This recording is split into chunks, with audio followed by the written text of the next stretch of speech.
All righty. Want to get started? We are ready. We are ready. Mr. Smith. All right. Good morning, Commissioners, executive staff. We've been asked to give a brief update of several programs being administered by the Bureau of Information and Education. So we'll get started. Just wanted to touch on real quickly, though, is the elk camera, which I'm sure some of you remember from last year.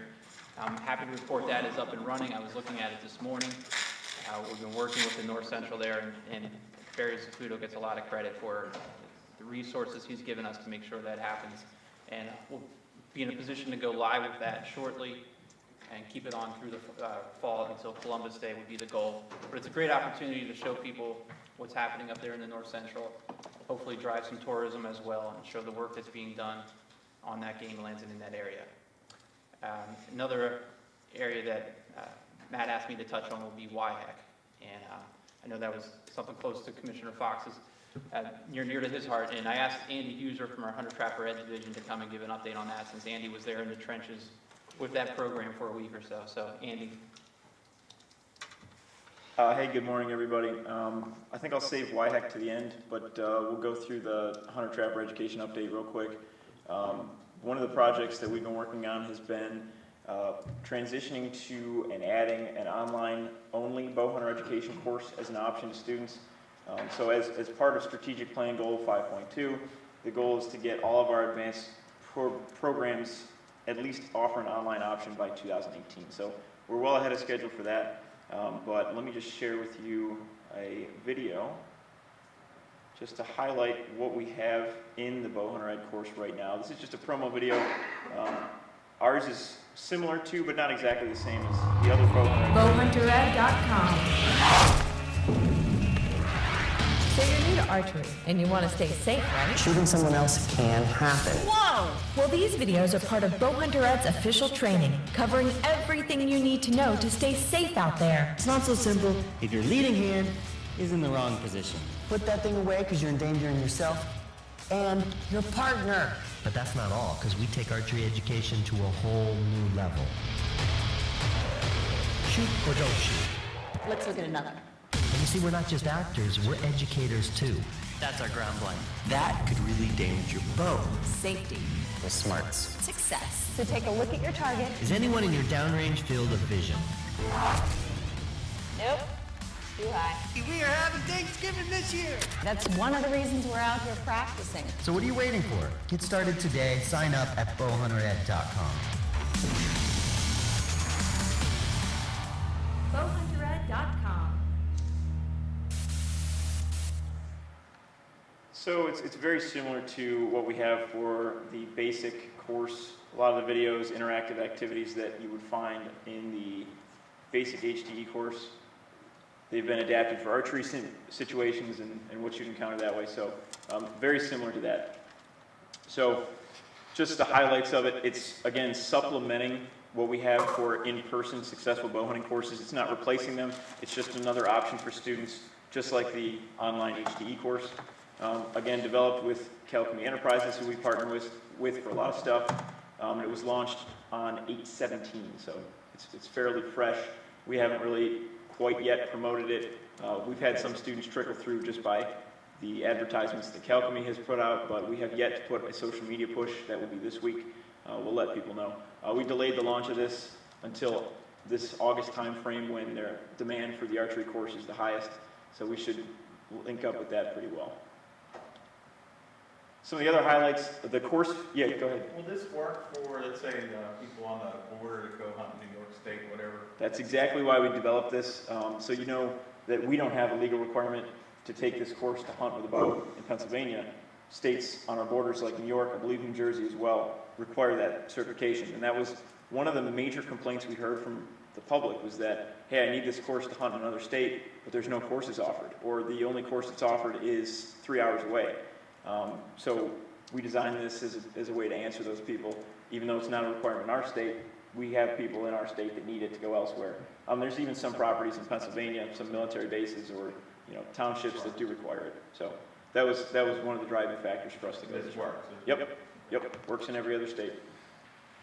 There's a Canadian province as well that requires it, so it's good in all of those areas. The course fee for this is $30, so it's slightly more expensive than the in-person course, which we do charge a course fee for the in-person course of $20.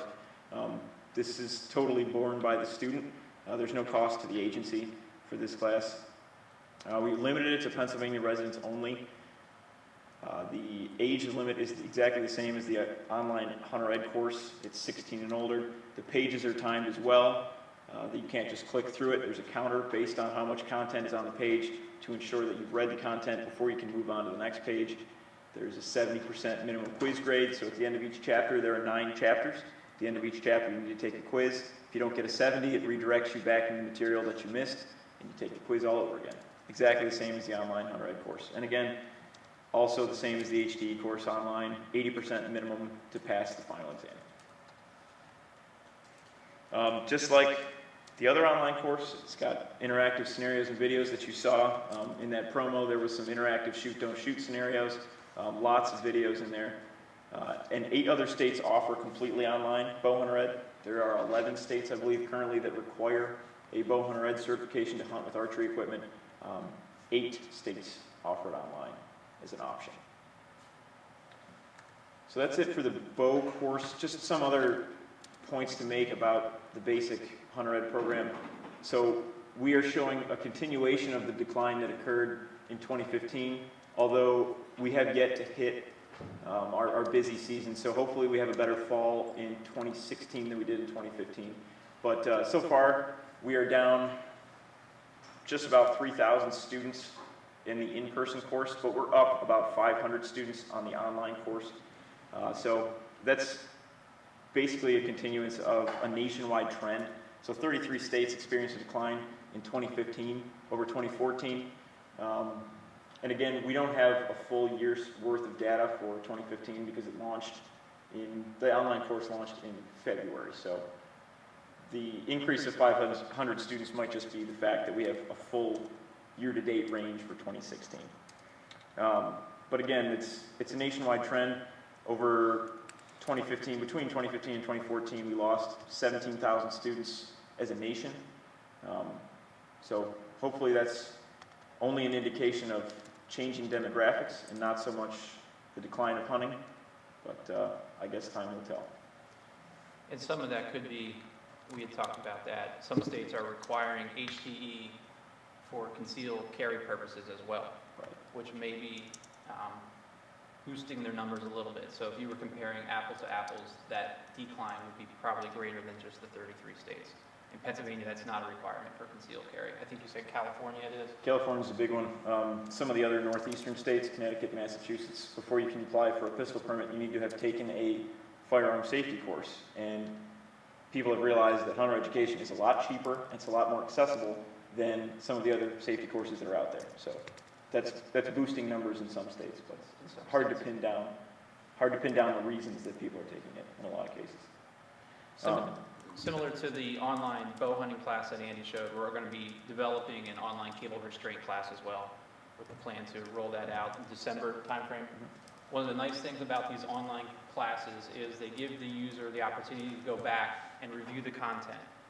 For instance, I was just talking to Andy beforehand, I have a son who's going to be bow hunting this year. He doesn't need to take the class, he doesn't need to take the test to pay to be certified because he's not going out of state. However, if I want to show him some of the materials, we can do so. You don't pay until the very end. So he can go through and I'll walk through some of the scenarios with him. And that's available to any hunter who wants a refresher on bow hunting. Also for cable restraints, it'll be the same way. If somebody took the cable restraint class a couple of years prior, wants a refresher on it, they'll be able to walk through the online curriculum. There's no requirement to pay unless you're going for the certificate. So these are two, I think, nice components for our hunter education program that we'll be able to roll out fully by the end of this fall. Just want to touch on YHAC real quick. There was 360 participants from all across the country. There was over 100 kids from Pennsylvania that participated, which is the most any state has ever sent to a YHAC competition. The kids compete in 8 events. 4 are responsibility related. The other 4 are skills based, such as shooting, archery, muzzleloader, rifle, and shotgun. PGC had a huge involvement this year. Commissioner Daly was there. We put him to work on the shotgun range. We cooked him for 3 days straight. But we also had myself and Dodie McDowell, who ran the Wildlife ID Challenge. The North Central also had their trailer, which was staffed with uniformed officers in the evening. When the kids aren't competing in events, they're sort of wandering around the area, so we got a lot of good contact that way. We also had demonstrations and programs about eagles, elk, wildlife forensics, and we also brought in a bear and processed that for all the kids as well. So YHAC is doing well. It was a pleasure to meet a lot of those kids, some of the most polite individuals I've ever met in my entire life, and I guess it'd have to be to get in a car and drive all the way from Washington State just to participate in this event. But I think we can always do more to promote YHAC, but I think what we really need to promote is the fact that the Game Commission was involved. That's the big story there, is that we were a major player there and had a lot to do with the success at YHAC. I think one thing I wanted to mention, of course, Charlie's like the mayor of the YHEC area up there, but, what I saw was the same thing you did, but, we really do a very poor job, at least in the western part of the state, of any kind of information about YHEC. If you go through our hunter ed course, at the end of it, we go, where do we go from here? And you talk about where might you hunt, is it state game land, state forest? We go through, putting your stuff out on Facebook. There's not one mention of YHEC, but yet we still mention these old fireside chats that hasn't been there for 2 years. Let's revise that stupid slide and let's get YHEC in there. And Charlie said there's regional shoots. I mean, let's give them the information to do that and get it out into our game news. I mean, if you're in the western area of the state, you haven't heard of YHEC. I'm telling you that right now. And Matt, you were in the west. Yep. It's just that way. So let's change that, okay? I mean, it was a good thing. It was good that the Game Commission was there. I think the other thing is we really need to consider better sound systems. We had a guy come in and do, 2 guys actually did the bear. Did a great job. I couldn't see them because I was back 10 people, but I couldn't hear a word that they said. And then they did the same thing up at the elk. And they were down in that pit, and the speakers pointing in one direction, and if you weren't there, you couldn't hear it. I mean, we do some great things, but if people can't hear it, it's worthless. Let's get some decent sound equipment, huh?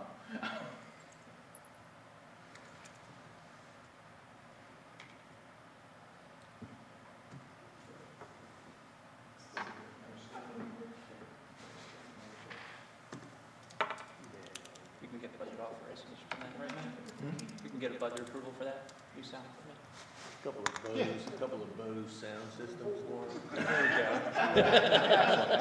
They actually have sound equipment. Yeah, that may not be a couple of Bluetooth sound systems you can move around and sit there. Exactly. Those They're not speakers. they're not, and you can get them on poles. Wireless. They're They're wireless. They're not that expensive.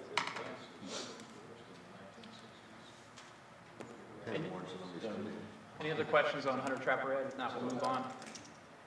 Back in April, I mentioned that we were going to be increasing our communications efforts throughout our social media pages to really showcase over the spring and the summer some of the work that's taking place on the ground, on our game lands by our food and cover crews. So I figured now would be a good opportunity to go back and show the success we've had with that program.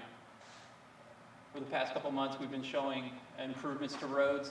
Obviously, everyone knows this can be an issue if you're getting into a game lands, the ability to drive on it. So what we've been relying on is IESs and food to show what's happening there in the regions and show the food and cover crews at work. Here we have working on a road on game lands. Another one.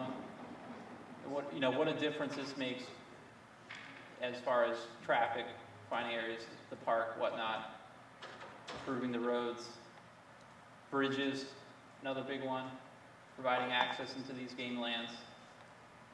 Shooting ranges, of course, everyone knows how important these are. And again, this one here is 203, one of the most popular shooting ranges in the Northeast. We'll show when this one is ready to go back live, which should be the beginning of September.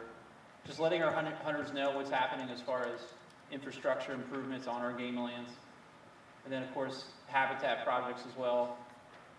Here we have planting of a food plot on game lands in the Northwest using no-till operations. This is some chestnut seedlings being planted on a game lands in the Southwest. Here we have a wildlife mix in the northeast from a biologist being planted. Some evergreen seedlings going in on the game lands. There's some milkweed on the game lands, and I believe this is game lands 210, which I understand you might have the opportunity to view at some point before next meeting, so he'll get a chance to see some of this. And here's some of the comments that we get from the public. This one that's an area where I hunt. Thank you for this. It's well received, and I think everyone at this table knows that this work is taking place on game lands. But I think we'd be surprised how many members of the general public don't know, and so even within our hunters don't know this is happening. And here's showing some of our work with our partners as well. The Rough Grouse Society doing some habitat work. And I wish you could see the comment at the bottom, because it encapsulizes why we're doing this. It said it better than I could, which is, thank you for showing this. It's good to see where my hunting license dollars goes to, which ultimately is what we're trying to promote with this.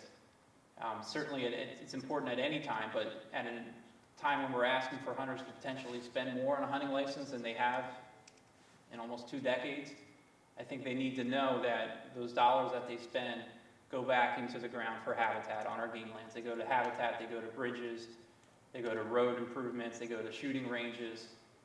We need to be out in front showing that you get the return on investment here. And to keep this going with the executive office, they've issued a directive that our IASs also make an effort, making it more of a priority to put out some news releases over the next coming weeks, again, showing what's taking place on the ground. We're working with the IASs to do so that hunters understand and appreciate where their license dollars go to. The next program I wanted to show, there's a certain phenomenon that I'm sure everyone here has experienced, that when you say you're associated with the Game Commission, somebody pulls out a phone and says, take a look at this buck that I shot a few years ago, or that my niece shot, my nephew shot. And as a corollary to that, we're also getting people who say, look at this buck I got on my trail cam. And to give credit where it's due, Hal Korber came to me with an idea a few months back and said, we should promote some of these pictures that people are showing us, that people are sending in. So we came up with the idea of running a big buck contest through our social media page. And what we're going to do is take pictures throughout the month, and then we'll do weekly updates, and then at the end of the month, let our users on Facebook vote on which ones they think were the best, so that way it doesn't appear that there's any bias. The winners will ultimately be voted on by our fans from our Facebook page. And Hal Korber reached out to some of the trail cam manufacturers, and they agreed to donate some cameras too. So the winners will get a camera so they can continue to feed the obsession that it is trail cams. So just to go through, we were overwhelmed with the responses, to say the least. So here's some of the highlights from August, and we've got some even more coming in over the weekend. We sent out a news release announcing the contest, and in the first draft that he showed me, Bob D'Angelo said, you must verify this by sending your GPS coordinates for where the pictures were taken. Fortunately, I saw that and changed it to you must send it to me.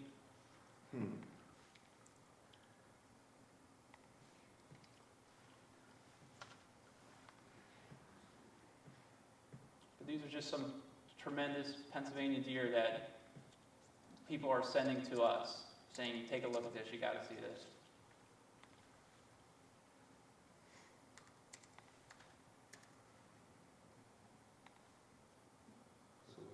This one came in on Friday, and I might be biased, but I think we might have a winner there. And he had a friend with him too. Wow. Good lands. That's black cherry I see in there. I think everyone got a chance to see the picture last year from McKean County. McKean County Meat Pull, I think it was the first day of rifle season. Yeah. They did a buck contest up there. So I don't know what is in the water in McKean County, but Brian, just for the record, look at all the ferns down around. I think I can see a field in the background. We ought to have somebody up there that try this Yeah, this year. I agree. I'll tell you.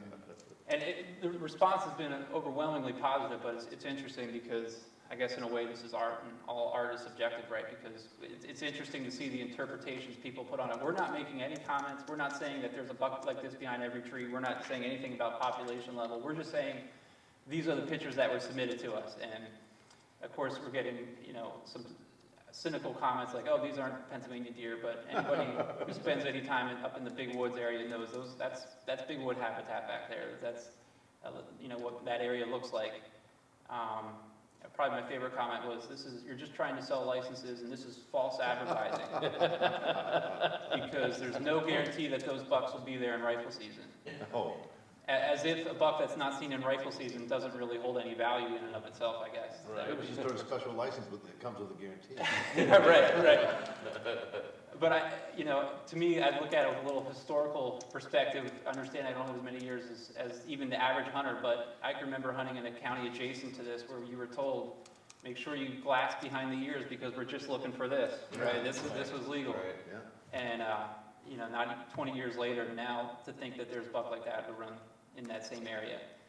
I think it also goes to, in a way, it's very similar to what we were talking about in the original project, which is showing people the value of their hunting license.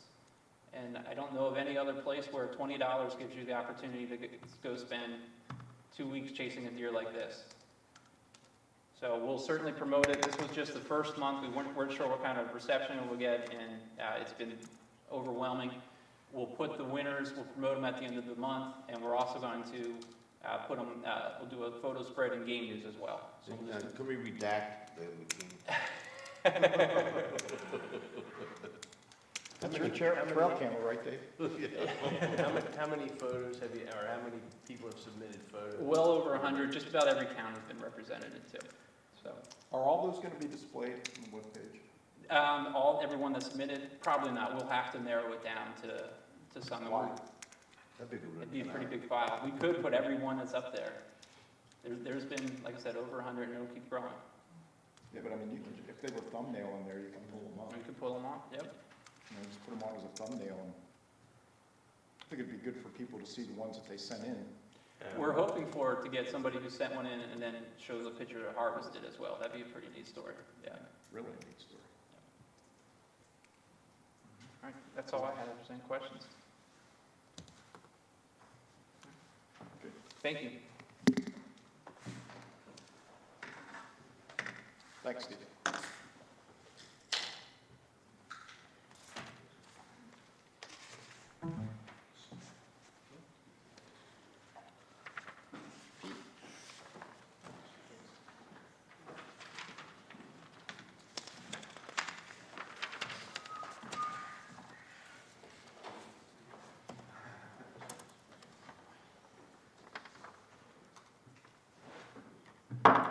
Morning, Mr. Commissioners and the Executive Office. Ben is going to be up in a few moments speaking about the Snowshoe Hare Project and the research from up in the Northeast. And that project is near and dear to my heart because that is really where the Northeast region cut their teeth on prescribed fire. And it's about a 1,400-acre site, and the hunters flocked to that area because of the habitat improvement. Not only the benefit of the snowshoe hare, but many, many other game and non-game species as well. And there's a few local hunters that were hunting that area that were showing trail cam photos, just like we saw a few moments ago up in the Poconos, which is pretty unique for the type of soils that we have up there. It's not an ag area. It doesn't have real high quality or thick soils. So pretty interesting little location there. And again, the reviews that came in from hunters within that first year were phenomenal. Just a great, great site. But I just want to highlight two other quick things before we get going here. One was out front. There was some discussion about 6 months or so ago about the work that needed to be done out front, specifically with the entrance to the lobby. And if you noticed on the way in, we removed the mound, we removed the deer. There was an issue. You couldn't even see what the front of the building was. And now you can actually see where you're supposed to go to buy your license or do some other business with the Game Commission. But we enhanced the visitor parking. We wanted to be more customer friendly.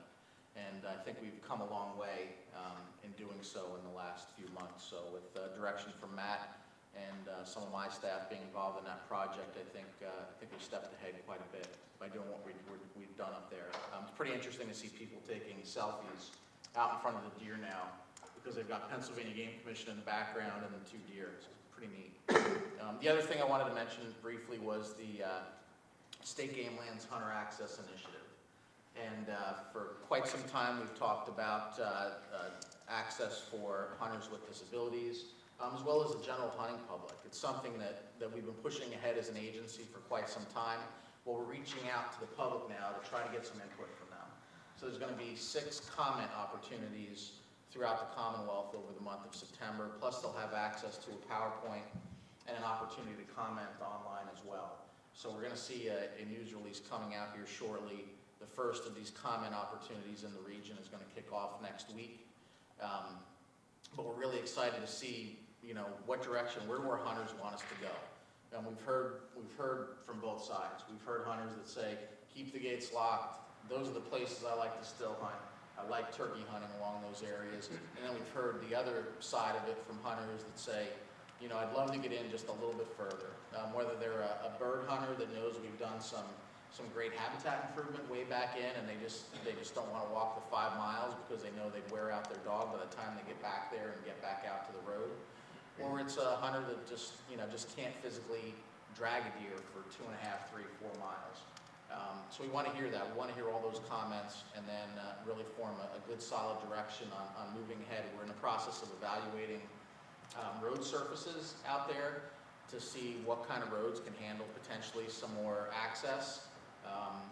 There's a few of them. We've improved them with hunting, timber sales, and they can certainly handle some additional traffic. And then there's other ones that people have wanted open for a long time, and they're merely a grassy strip going through the forest.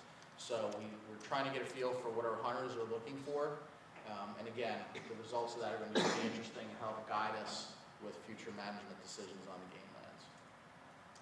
So unless anybody has any questions, I'd like to head off into that presentation here. Sure, thank you. It's my pleasure to present some very interesting findings from this study, and right off the bat have to give credit where it's due. I'm presenting with field work and just tremendous effort by a master's graduate student through Penn State, Laura Gigliotti. Laura has moved on, and she must like fast critters. She's moved on, as I understand, and is working on a cheetah project at this point. So she went from Snowshoe to cheetah, working in South Africa. So we lucked out and had a really talented graduate student working on this project. And it was a cooperative effort through our Cooperative Fish and Wildlife Research Unit at Penn State, which of course is Penn State and USGS, the Bethlehem Authority, and the Nature Conservancy as well. And this is a long-standing relationship on Bethlehem Authority.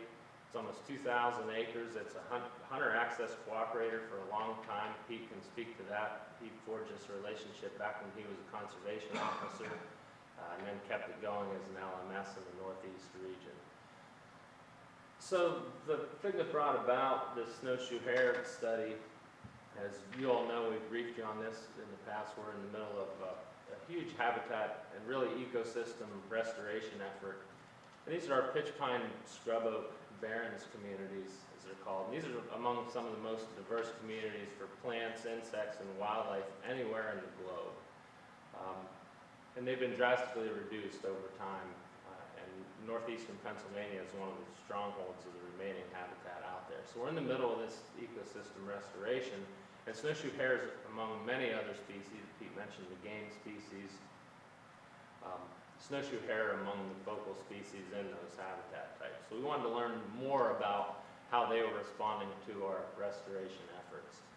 And of course, with the pitch pine scrub oak communities, fire has been the force that has maintained these communities historically. And I've briefed you all in the past on our fire history study that we're doing by looking at these old stumps and determining from fire scars on these old stumps how often these pitch pine scrub oak communities had fire running through them, so we're better able to restore them. And You can see how frequently fire occurred. This is one stump from just north of here in Perry County dating back to the mid-1600s. We're finding these fires were burning every 4 to 6 years on average historically. And of course, over the past 100, 125 years, we've removed fire from the equation, and of course, we're losing those habitats. That's a story I've told you all before, but that's kind of the backdrop for the snowshoe hare study. These are the conditions we're trying to get back, and we're doing that through prescribed fire. So a bit about the snowshoe hare specifically, and as you look at its range there, Pennsylvania is at the southern extent of snowshoe hare range.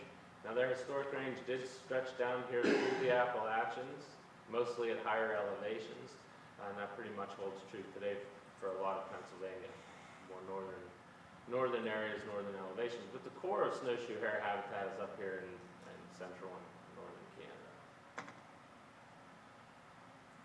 So we talk about the species in terms of northern and southern populations. Those northern populations up in Canada, of course, very different than here in Pennsylvania. Boreal forests, normally consistent winter snow cover, consistently low winter temperatures, and the classic cyclical populations.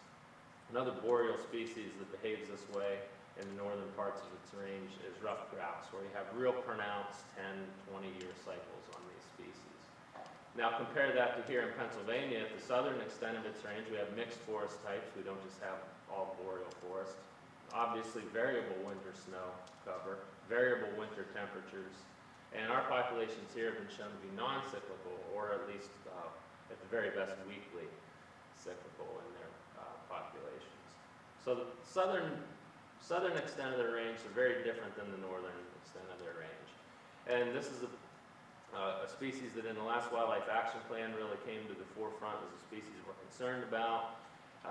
Current and future threats, habitat fragmentation. The area of the Poconos we did this study, there was once hundreds of thousands of acres of the scrub oak pitch pine communities. A lot of that habitat has been lost, both to development and fire exclusion. So habitat loss is a big deal. Where we do still have some of these habitats remaining, fragmentation is a concern. And anything that's changing winter temperatures, winter snow depths is going to be a major concern when you have a boreal species and we're at the southern extent of their range. So changes in winter temperatures, winter snow depths, you can get localized extinction. You may get range shifts with species shifting even further northward, which in Pennsylvania, if they shift further northward, that pretty much takes them out of Pennsylvania. And what are the changes in population dynamics brought on about by all these factors? And you can see here, I'm going to talk a little bit about this at the end of the presentation, why a snowshoe hare can be in trouble during the winter when you have very little snow cover. So our study area up here in northeastern Pennsylvania, the area in green there to the west is the Bethlehem Authority. That's interspersed also with some Nature Conservancy-owned properties that are also in hunter access. And that block that's more yellowish to the right is State Game Lands 38. And the reddish colored blocks you see there are areas that we've been burning for about the past 6 years. We started burning in there, restoring these pitch pine and scrub oak habitats. And that was a major focus of this study. How did snowshoe hares respond to the return of fire into these ecosystems? Pretty standard methodology here, just like you catch a cottontail that was raiding your garden, catching them with box traps, January to August in 2014, and then January to early summer in 2015.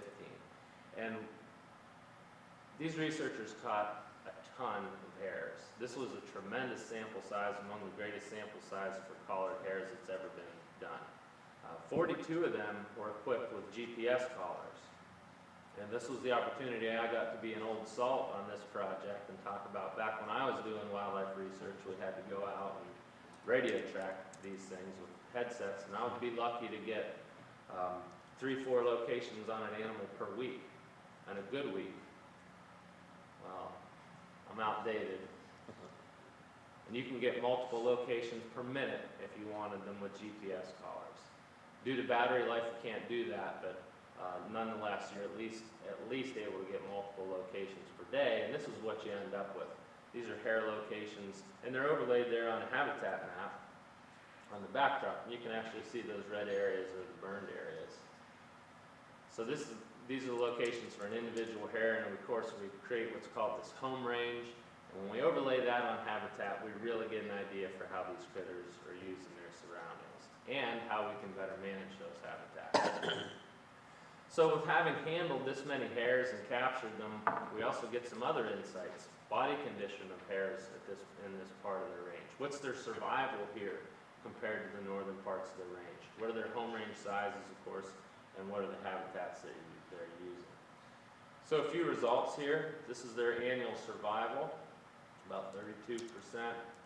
And the important thing is when you compare it with other parts of the range, we had extremely high survival relative to northern parts of snowshoe hare range. Very high survival. We saw this throughout the Appalachian Cooperative Grouse Research Project as well, and there are several theories for that. For one thing, we don't have specialized predators in this part of their range that really key in on eating hares and hares only, things like lynx. For rough grouse, things like goshawks. So higher survival here in Pennsylvania, so this is very interesting to us. And when we look at mortality, this is always of interest. What did kill those hares that died? And you can see hunting mortality was very low. The vast majority of the hares that died were killed by predation. And then there's always that category that's natural or we just couldn't tell what killed the hare. But if you further break out the predation mortality, the majority of those were killed by mammal predators and not avian predators. So in that part of the Poconos, you're talking about predominantly bobcats and coyotes, perhaps some fishers as well. So mammalian predation was definitely the biggest factor there, and hunting was the lowest predation mortality factor, human predation. So a few conclusions just based on survival and body mass. We also did find that our hares were slightly larger than northern hares. They had higher annual survival than most reported estimates that have ever been done on hares. And they also had larger home ranges, and we'll talk a little bit more about that. Something else that's really important here is, although I think when we consider snowshoe hare habitat in Pennsylvania, we often think of the northern hardwood areas where that big buck was there at Warren and McKean counties. At the same time we were running this study, we also tried to do a study up in the northern hardwoods in northwestern Pennsylvania, and weren't able to capture enough hares to make the study worthwhile. Our density estimates and the number of hares seem to be much higher in these pitch pine scrub oak communities up here in the Poconos than they were in the northern hardwoods in the northwest. So that was interesting in and of itself. So let's take a look at habitat use that was the central focus of this study. So this long pond area, as we'll call it, is on the Pocono Plateau. And I mentioned multiple times here the scrub oak pitch pine barrens. And also on this Bethlehem Authority tract, there were some planted conifer stands. Those will come into play here, as we'll see. And of course, our interest was how were hares responding in their habitat use? How are they responding to the restoration fires we were conducting on the landscape? So the first step in one of these studies is to break out the major habitat types, and you can see them here listed, and then we've got pictures over here. So the first thing is this mature scrub oak, and this is just older scrub oak further on in succession. And I will note here that if scrub oak gets much more mature than this without disturbance, namely fire, then it usually reverts to these hardwood types. So the hardwood types on the study area historically were probably also scrub oak and pitch pine barrens. Without fire, they just succeeded into forest. Here are the planted conifers that occurred in patches. And this open category was areas that had been burned within the past 6 years. And they were more open than the surrounding areas because they were recently burned. And you can see the picture here. Stuff grows back quick, but they were still pretty open at the time of the study. And again, these home ranges overlaid on these habitat types give us some insight into habitat use. So here's what we found. This first finding was really interesting. They're highly associated with edge habitats. Over 80% of hare locations were within 100 yards of some kind of an edge. So when you're looking at this habitat map here, these edges between different habitat types, hares were very closely associated with those edges to the point that over 80% of their locations were within 100 yards of an edge. So that gives us some insight when we're laying out restoration projects of what this habitat should look like. In the winter, they preferred these mature scrub oak and pine areas. They avoided the open areas and the hardwood stands. So they were, in the winter, they were avoiding the recently burned areas and the hardwoods, but this mature scrub oak was very important, as were the planted pine conifers. In the summer, again, they preferred the mature scrub oak. They were also found in the pine and used the hardwood some during the summer, and again, they avoided the recently burned areas. So digging a little bit further into that story, from measurements that were done on the ground, and they can't do this by GPS, so the grad students and techs had to wade through the nasty stuff and measure this habitat during the summer. We found the canopy cover and stem density were very important. This isn't a surprise for a species like snowshoe that depend on early successional habitats. They preferred a very closed canopy, and that canopy didn't need to be high. We're not talking about tree canopy, we're talking about shrub canopy. And they liked lots of stem density. So there's a picture of that older scrub oak there on the left, and there it is in the winter. You can see there's a lot of protective cover there for snowshoe. And again, there's one of the more recently burned areas that hasn't grown to the extent of having that dense cover yet. So here, again, is a picture of the progression over time. You can see that stem density is increasing, but at 6 years post-burn, it's still not to the point of being this dense where snowshoe are starting to use it yet, but I think it's probably getting pretty close at about year 6. Now, something to note at this point is that if you may think, well, you know, they're not using any of these burned areas. If we want to maintain that older scrub oak that's so important, apparently, we're going to have to burn at some point. So you can see here their rotation is going to be very important. If it takes them 6 to 10 years to start using a burn area, we've got to think about that on the landscape, making sure they have some habitat they can use while these recently burned areas are still growing. So some next steps for us, we need to keep track of this and try to figure out, you know, what's the time post-burn at which the stem density and canopy is high enough that hares start using these areas. And really to think about the size and composition of burn units, what proportion of an area should we be burning in any given year to make sure that hares have plenty of good places to go to while we're still keeping that arrangement on the landscape. So those are the major habitat findings. Something that was really interesting here that we honestly didn't expect. This, of course, is snowshoe hare in the northern populations during the winter. They are pretty snow white. These are Pennsylvania hares during the winter. A little bit more brown mixed in, which is really interesting. And then the thing that was really a surprise is there were several hares that were caught in the middle of January that looked like this. They hadn't changed at all, with the exception of some white on their feet. These hares hadn't changed colors at all. So, a very interesting finding for here in Pennsylvania. Again, at the southern extent of snowshoe hare range.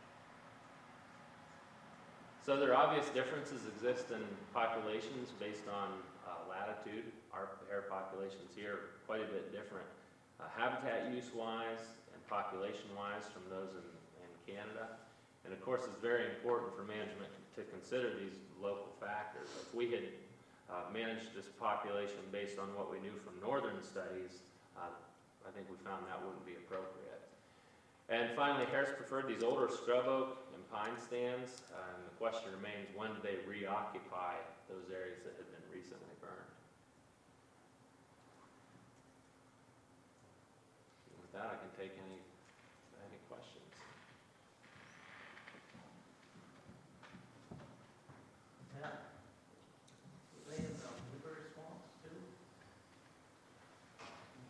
Yeah, they're using all those early successional areas, and a lot of those were lumped in because scrub oak was present around them. They were lumped into those older scrub oak areas. Some of those also occurred as open areas, the very open blueberry swamps. But it wasn't a high proportion of the Bethlehem Authority property. Now, do these pines require fire to get their seeds activated like the ones out around Penn State and the barrens out there? Same. So, same I mean, idea, even if yes. you weren't getting reestablishment of, you know, the species within that 6-year period, it's probably still necessary to maintain the pines to have fire, is that correct? Certainly, absolutely, yes. Okay, that's good. Yes. And during that during that 6 to 10 year window, the amount of wildlife activity, we were seeing within a day or so, we were seeing black bears, we were seeing dozens of white-tailed deer because those sprouts were coming up, and wildlife was just drawn right into those areas. And certainly within a few weeks or months, there wasn't a species of wildlife out there that wasn't observed at some point coming or going. It was incredible to see the wildlife utilization. We'd have one project going on and we'd finish it, we'd burn it, and there was work being done in an area not too far from there, so we were going out constantly monitoring what was going on, and wildlife utilization of many different species, grouse, rabbits, snowshoe hare, everything, rattlesnakes. We saw all of those species utilizing those burn units within days of even the burning occurring. It's pretty incredible. The Hares here were using those planted pine stands, and that really was a surrogate for the pitch pine that has been disappearing. So I think it would be very important going forward to make sure that we're regenerating that pitch pine for hare habitat.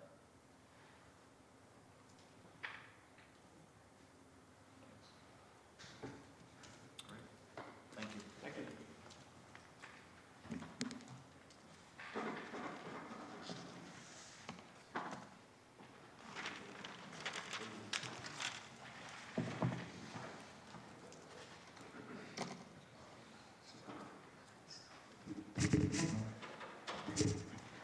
Morning, Commissioners.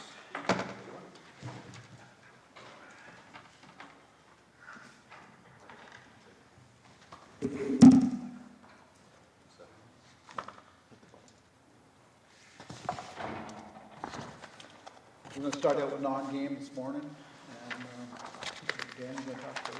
Yeah, I'll do a little intro. Morning, Board and Executive Office. Good to see you. I'm just going to take just a moment to do a little introduction to Doug's presentation on the Osprey delisting, which we've anticipated after the passing of the management plan, but I'll let him talk about that. First of all, really very pleased to bring a regulatory recommendation from the wildlife diversity section. And while you're used to hearing that on the game side, we don't do that very often because as a protected species, you don't really change regulations very often. So it's a novelty, and so in a sense, I'm really bringing special pleasure to be able to come here and do this, particularly with the good news story that we're bringing.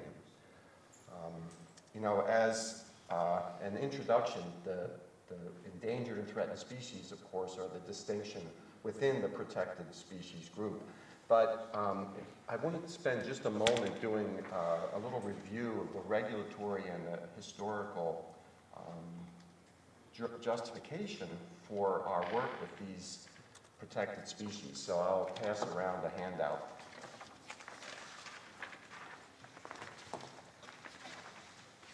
So in a sense, I'm reflecting the statements connect with wildlife, or what we often see as our mission statement, the management of birds and mammals, that comprehensive mission, that vision.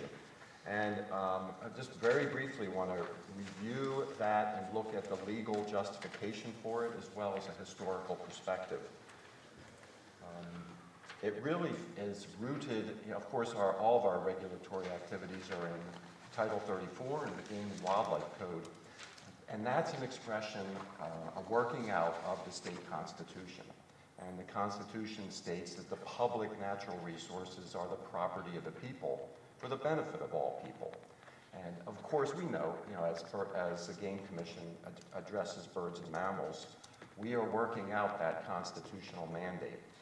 In that, in the title, it defines wildlife as birds and mammals without regard to classification. So the Title 34 really establishes this broad mission that we have.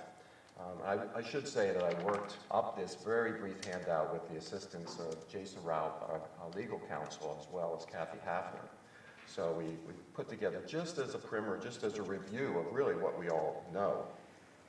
And the protection tends to be very simple, as I said. We don't bring regulatory changes very often, but we do so for endangered and threatened species as those species become at risk or become in danger of losing them.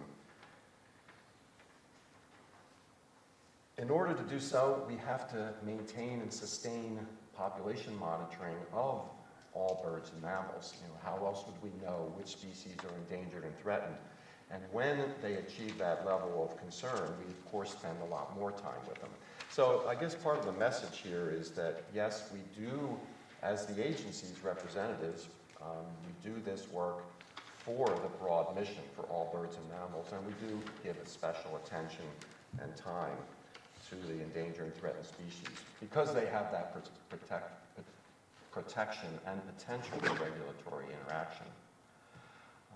Just one other thing in reviewing the legal foundation well laid out in Title 34, I found a quote through Joe Kosak's help of the enabling legislation that goes back to 1895. And I've found particular pleasure in recognizing that the language is almost identical to what we're looking at today. You go back to the very founding of the organization, and the quote there, which I won't read the whole thing, but you know, it's the legislation at that time specifies it's the duty of the Board of Commissioners to protect and preserve game, songbird, and insectivorous birds and mammals of the state, which, you know, from that 120 years ago is basically the same terminology when we say manage all birds or manage wild birds and wild mammals. So we have both a proud tradition, a long established tradition, and the solid regulatory framework in the law to do this work and to sustain it. The final point, just an introduction, is that, you know, it also matches well our fiduciary responsibility, that financial side. With the significant resources coming from federal dollars, we know that the federal aid also provides that broad mandate. So not only is our own state regulatory framework established this, the financial links that we have, particularly through federal funding, through any Pittman-Robertson or state wildlife grants or ESA funding, also tie that all wildlife mandate. So it's a prerequisite for federal aid. And the things that we do have to be taken into consideration for those broader impacts. So with that, we come full circle from the broad mandate and address particular species. Typically you hear from us about endangered and threatened because that's a regulatory function. And that's my introductory comments on our recommendation. Any questions I'd be glad to take before I turn it over to Doug to give you the particulars of Osprey status change. Thanks for hearing that out. It's kind of a review of what we know, but I felt it was important to give that historical framework. Thanks very much. Well, good morning, gentlemen. My name is Doug Gross. I'm the Endangered and Non-Game Bird Section Supervisor. I'm going to try to run through a presentation fairly quickly. However, I'm open to questions all during my presentations.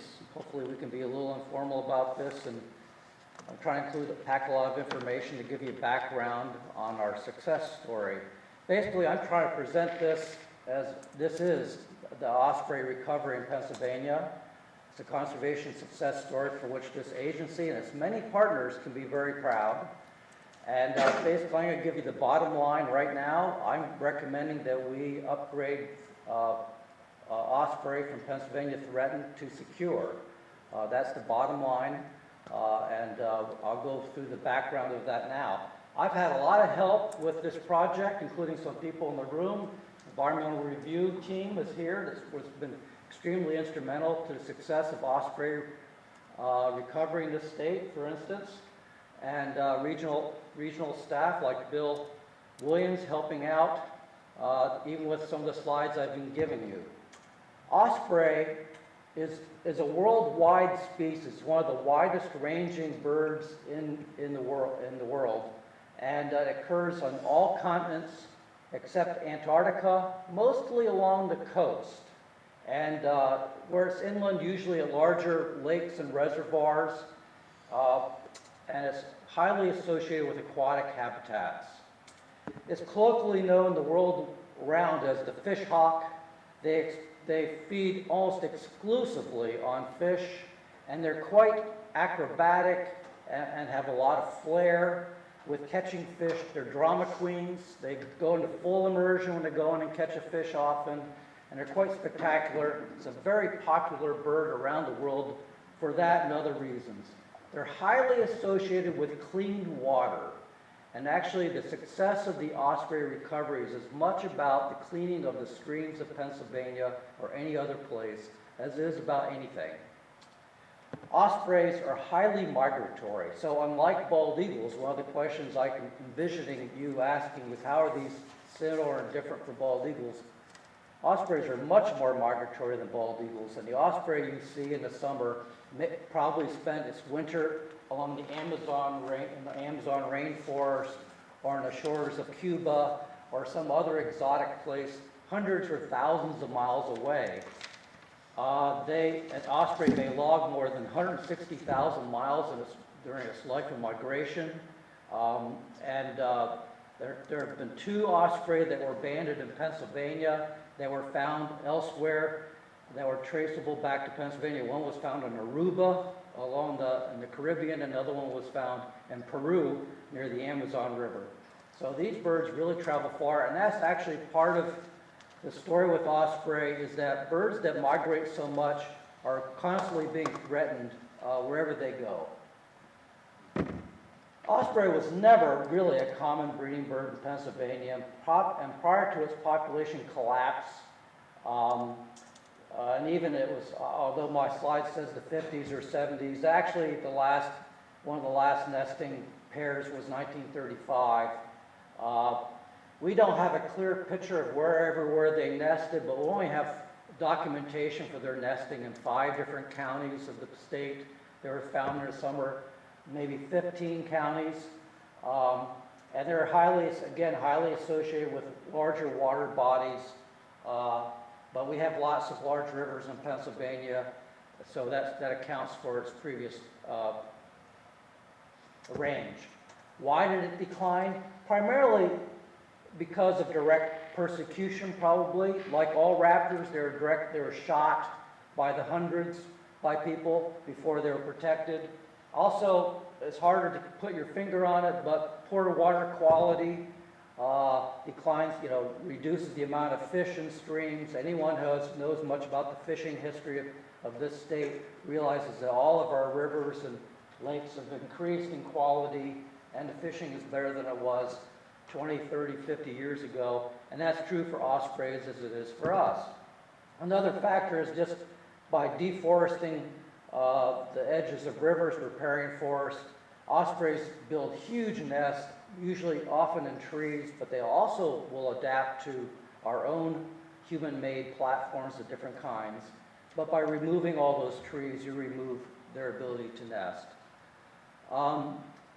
Pesticides also probably have played a role in this, not so much in the killing of ospreys directly, but not allowing them to recover because they were not able to reproduce. This is true of most raptors, particularly of bald eagles and ospreys. So this species was basically gone, extirpated as a nesting bird by the 1980s. There was one nesting pair in Girard and Erie in 1980. But besides that, there hadn't been any ospreys nesting in the state for several decades. The agency, recognized this early. I'm pointing out the Osprey Working Together for Wildlife patch was in 1982, so this agency was on board with supporting osprey recovery pretty early. And it was basically reintroduced to Pennsylvania by a hacking technique, which is raising nestlings to establish or augment a population. That's what hacking means. This was a joint venture. It was actually funded primarily by the Wild Resource Conservation program, which is under DCNR, but the Game Commission's always had a word in what projects were selected for support there. So Jerry Hassinger and Dan Bronning had advised, that this kind of project would get advice. And also they got funding elsewhere. But basically, birds were brought in from the Chesapeake to the Poconos, to the Tioga Hammond Lakes up in Tioga County, and then Moraine State Park. It was a pioneering project by Dr. Larry Ryman of East Stroudsburg University and his student Charles Hoagie Schott, everyone knows him as Hoagie. And basically, they raised nestling to fledgling and independence. And the main start was in the Poconos, Penn Forest Reserve, Wild Creek Reserve, Long Pond, Pocono Lake, and then along the Delaware in Northampton County at the Portland Power Plant. And then there were later introductions at Lake Arthur, and then the lakes in the Tioga Lake, and then Raystown and Glendale Lake, which were not very successful. But again, this was always a partnership with many participants. And Bill Williams has supplied a lot of this information and slides for this, the pictures for this, because Bill Williams, who's now the Information and Education Supervisor for the Northeast, was a student at East Stroudsburg University while this was happening, and he participated as a student in the project. So basically, it was a team effort, and there was a lot of work done to basically feed the ospreys in these enclosed areas, but without the chicks seeing the human beings feeding them fish. The project was very successful, and as this can be seen in the 1990s, the Breeding Bird Atlas with hundreds of volunteers, actually thousands of volunteers, documented osprey all throughout the state. And please notice that there are clusters of osprey nests in the west associated with Lake Moraine, but also the various wetlands and large streams of the west. Some of that's in the Ohio drainage, and some of it's in the Allegheny. And then up in the Kinzua Dam, actually those birds came down from New York. The Tioga Hammond area of Tioga County, that's a cluster that was from the hacking project that happened up there. The largest number by far is actually in the Northeast, the Pocono Northeast, with large clusters around the various wetlands and lakes of the Poconos and along the Delaware. And there are many of the Northampton counties. The two highest county counts were probably Monroe and Northampton counties. Then also along the lower Susquehanna, and this is a lesson learned because we didn't hack them there, but they just came up. There's several thousand nesting in the Chesapeake Bay, and they just basically moved up the Susquehanna. And then some moved up the Delaware River to the Philadelphia area, and that's actually a big part of the success story, is the fact that ospreys have become much more adapted to the human landscape, so they're nesting on buildings and different port structures in cities. There are over 90 nests confirmed during the Breeding Bird Atlas. So the ospreys staged a remarkable comeback from reintroduction. We did a full-blown survey in 2010, and these are the counties we documented them in, nesting in. Over 115 nesting pairs. That project was documented in a book published there to the left, the cover of it. And so the world saw, because we published this, that osprey had recovered at that point, really.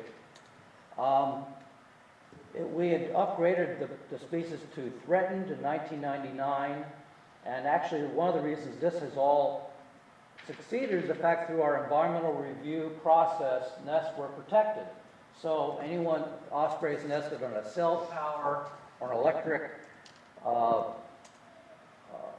pole, that those companies were obligated to protect the contents of those nests through our environmental review, and that's actually a big part of our success. That's how we've been involved behind the scenes, quietly protecting those nests. So we got our osprey, we wrote an osprey management plan. We had an internal document management plan that's been in effect through the 1990s. But we put together a full document, and this board approved it in 2015. We had 2 public meetings with a comment period, many positive public comments. And as part of that plan, I didn't want to review all the contents, but basically we had a goal of a stable or increasing population with at least 50 nesting pairs. And we want a wide distribution of those birds, at least 4 clusters with 10 nests each. And we wanted to do a complete comprehensive survey in 2016 to make sure that we were meeting those goals. But we're still going to, no matter what, protect and promote ospreys in their habitat. It is a protected species, as Dan has just explained, by the Migratory Bird Treaty Act, if nothing else. And we can promote this species through educational material to improve understanding and appreciation of the osprey. In fact, our regional staff does that through their wild conservation officers and our wildlife diversity biologists.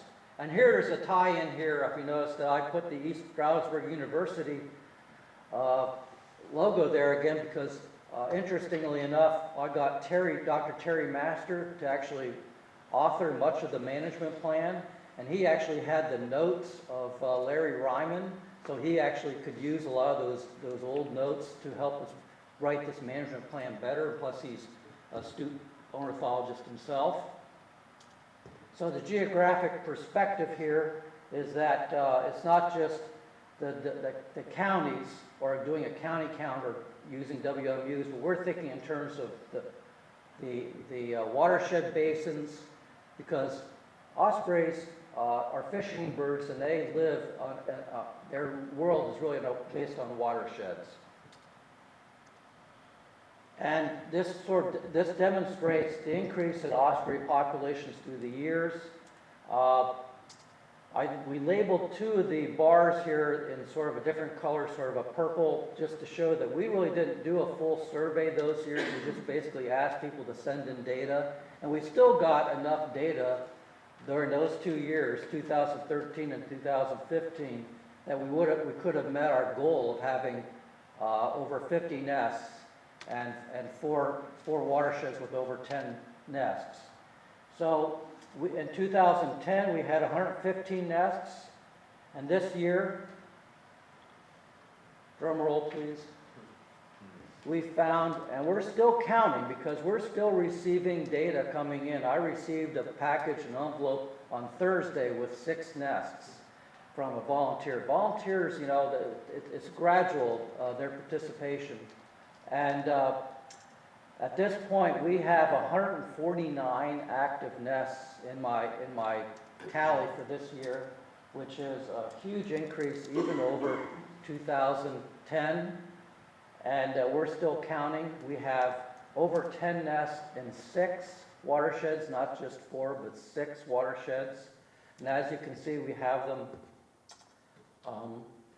in the Allegheny watershed, which is the northwest, the Allegheny River, 19 nests.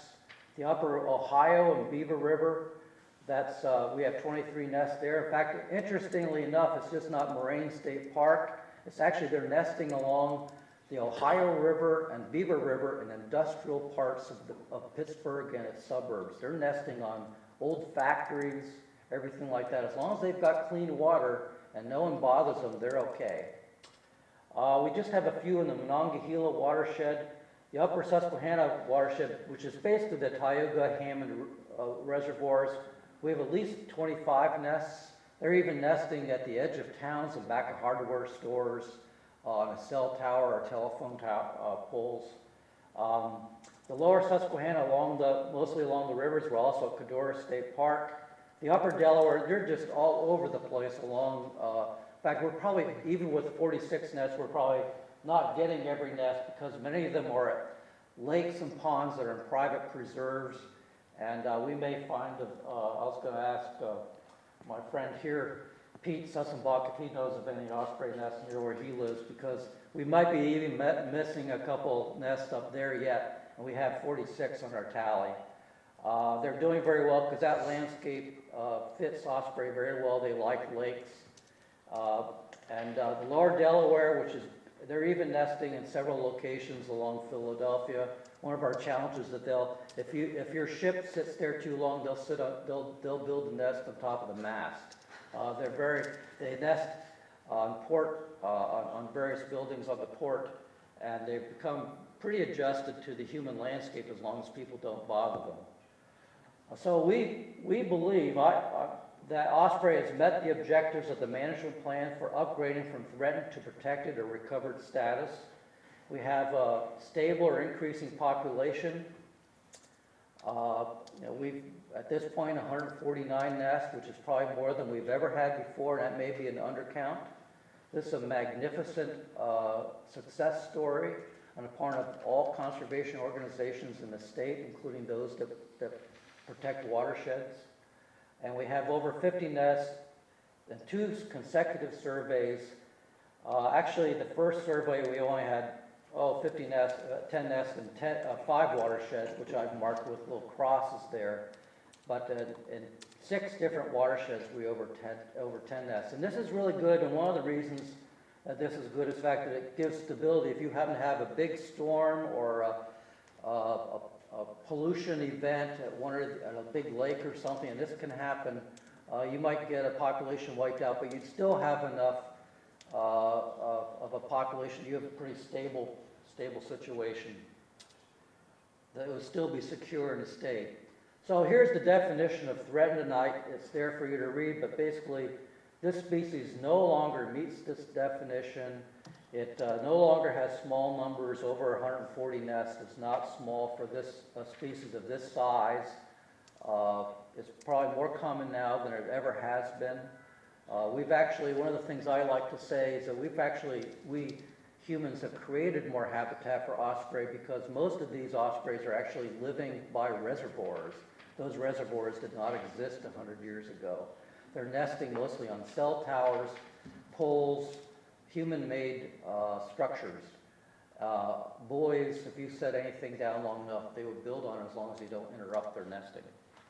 So this is a great success story, and the future of osprey looks very bright. And one of the great things about it, it's a very charismatic species with a broad appeal. A lot of people like ospreys. A lot of fishermen will say, oh, gee, you got a sucker, but I don't care. I love watching that osprey catch a fish. They enjoy seeing ospreys. And so it's easy to get volunteer monitoring and protection. I call it the people's fish hawk, not just the fish hawk.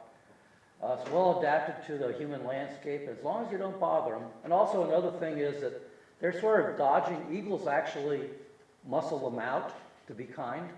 And but the ospreys are adjusting because they basically move into where the eagles aren't. Eagles don't nest in a lot of places where there's a lot of human activity, so the ospreys will move into those areas. They'll move between the the eagle nests. They've made adjustments that way.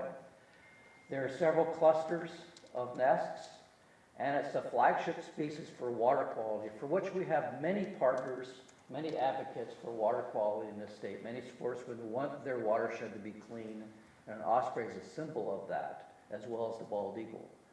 So, and we can still support, even if we upgrade the species to secure, protected, we still can promote that species through outreach and education. Our wildlife diversity biologists can still give advice to people about putting up osprey platforms. We can still do those things, as we do for other species of greatest conservation need. So I think the future looks very bright, despite that we believe that this species should be upgraded from threatened to secure. Thank you very much for your attention. Any questions? Will this change the PNDI status? We still get a hit if we're near an osprey nest? It would. Yes, it would change the PNDI. No more hits. It would no longer. Actually, there's two people in the back room that are throwing a little party because that's going to happen. No, they're not going to have any more hits. But one thing that In fact, I need to talk to my friends in the back of the room there about this, but one of the things I've observed when I was overseeing a lot of the eagle and osprey data directly is that a lot of the cell tower companies and electric companies, they're quite aware that there's a lot of public relations benefit to protecting osprey nests. And so they're institutionalized to protect the contents of the nest, that is the eggs or the young. You can wait until August when the chicks are out. Then you can go up and remove the nest. That's okay legally. And so they can do that. And in fact, the ospreys might just move back in April and rebuild another nest. So actually they have programs internally to handle that. So again, even without PNDI, I think even many of the nests on these structures, they'll get knocked down, but I think the ospreys will respond and just come back. When they come back from South America, they'll just, oh gee, what happened here? And they'll just build another nest. Well, the birds are still protected. They can't knock down an active nest. And right. Under the Migratory Bird Treaty Act, they can't knock down a defunct nest. Right. Right. Well, they can't. The migratory. In fact, that was number 3 that I forgot to. The Migratory Bird Treaty Act still protects this bird, so you can't shoot this bird. It protects all nests. And the nests. Even in a Christmas tree. Right. Yeah. But the whole regulatory environment is going to change because you won't have that PNDI review process. There'll be more of a conservation education, more voluntary relationship. So, right. But it is a point of celebration. As we did with the Eagles, we're very pleased to, after many years of work, come to the place where we can say we've accomplished this.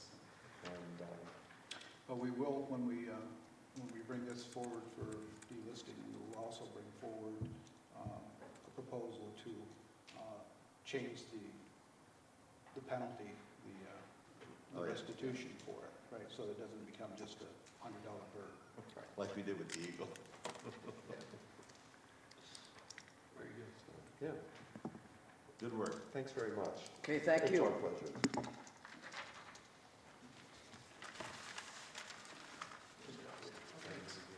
We'll take a 10-minute break and come back at 9:30.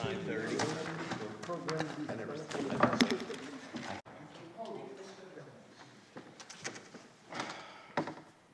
See if I can get back operational again. We'll find out. What's that? Me. Me first. I'm first. Me, not me, not you, me, not you. Not me. It's me. Me. The other me. You find your way all the way down here. No, I mean all the way down to the bottom here. Ah.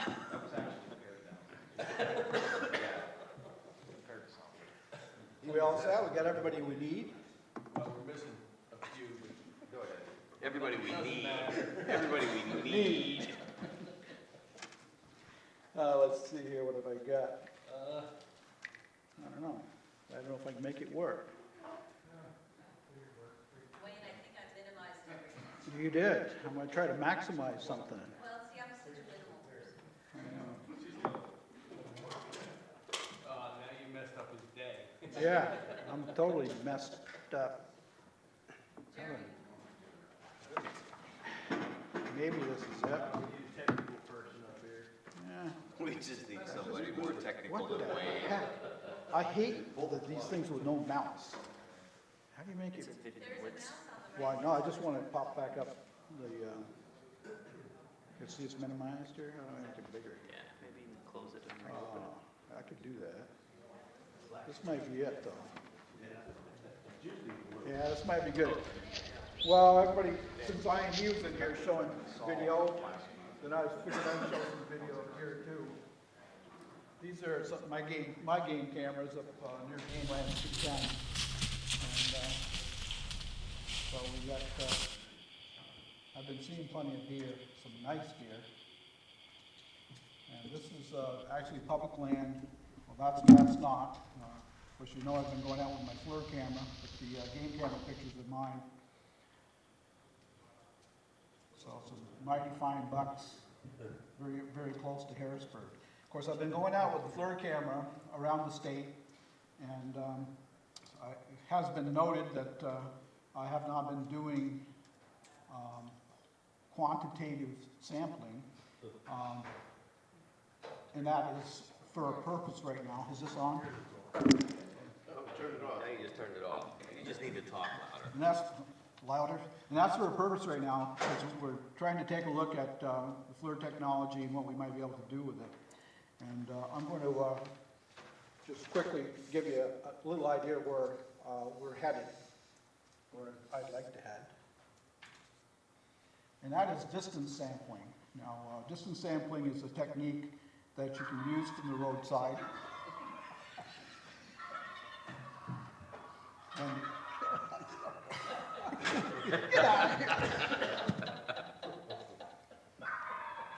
I don't know if that's a commentary on my presentation or...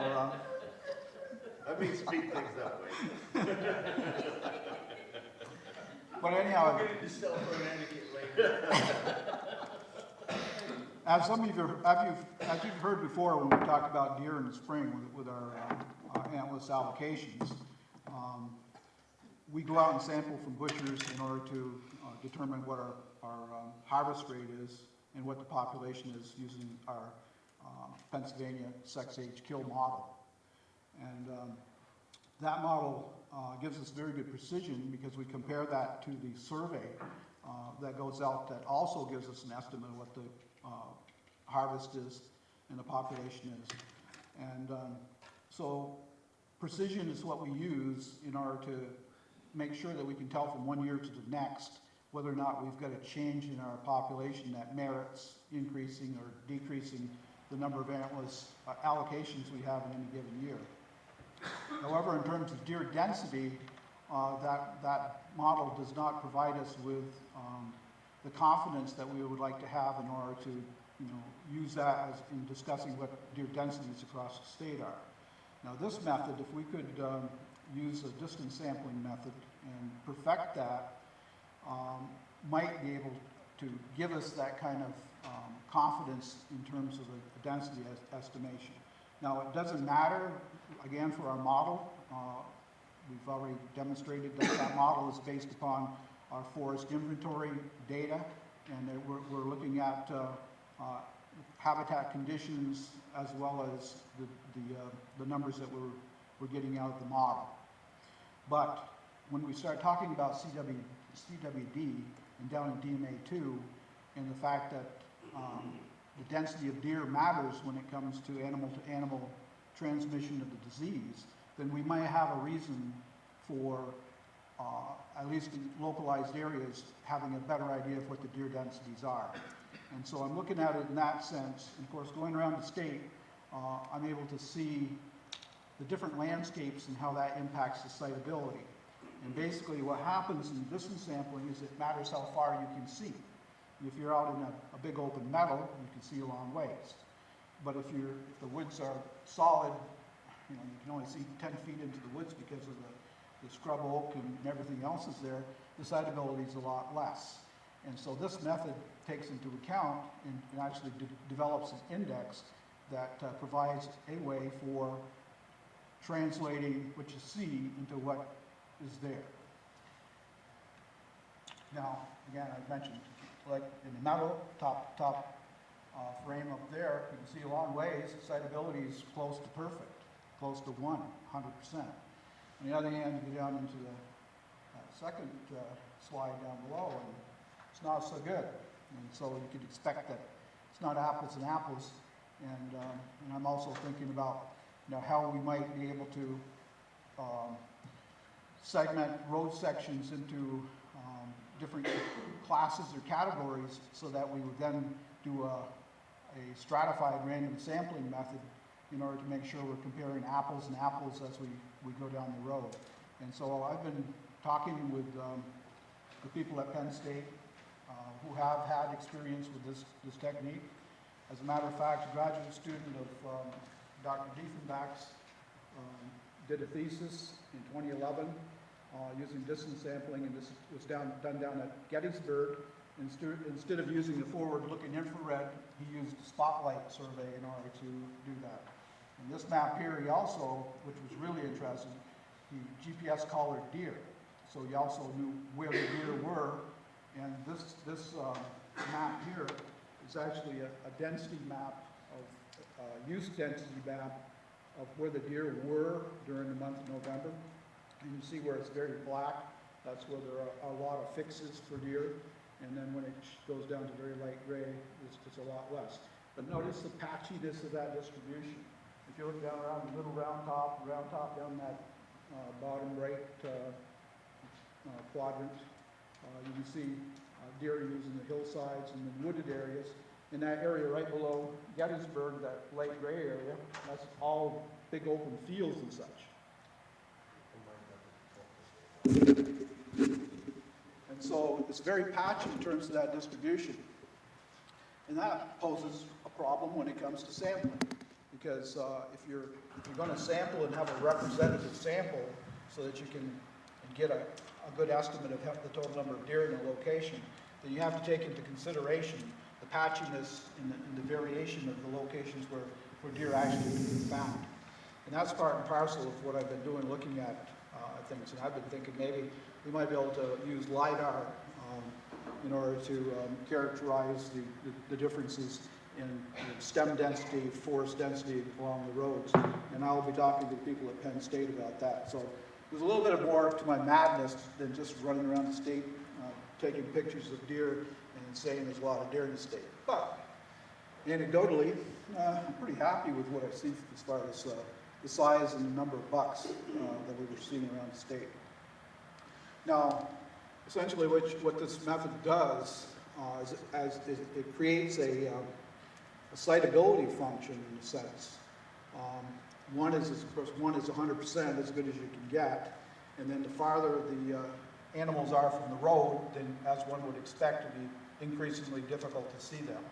And usually these strips along the roads are characterized by how far you can see off, and they usually truncate them at a certain distance because obviously in this case they went out to 300 yards and be down at 0, so they truncate them off in there, and then come up with an index value or a correction value that corrects for the number of sighted animals to an estimate of how many animals were actually within the strip that the curve was created for. And I'm suggesting that using the LiDAR, you'd have different curves for different types of habitat. So what this would do is it'd give us another independent method of determining what deer density was. And the program is a statistical program that has been developed that does this. The program is called Distance 6.0, I believe now. But we may not use that. There are other methods, and I think the guys at Penn State have been using something else that's written in a programming language called R up there. So we'll see what happens. So we're really just in the baby steps of just thinking about this now and what we might be able to do with it and how that may interact with the efforts that we may want to deploy down in DMA2. It also would give us some spot checking on our PSAC model, our Pennsylvania Sex Age Kill model, but we might be able to make some little adjustments in that, as we mentioned the other day. We want to continue to improve our model.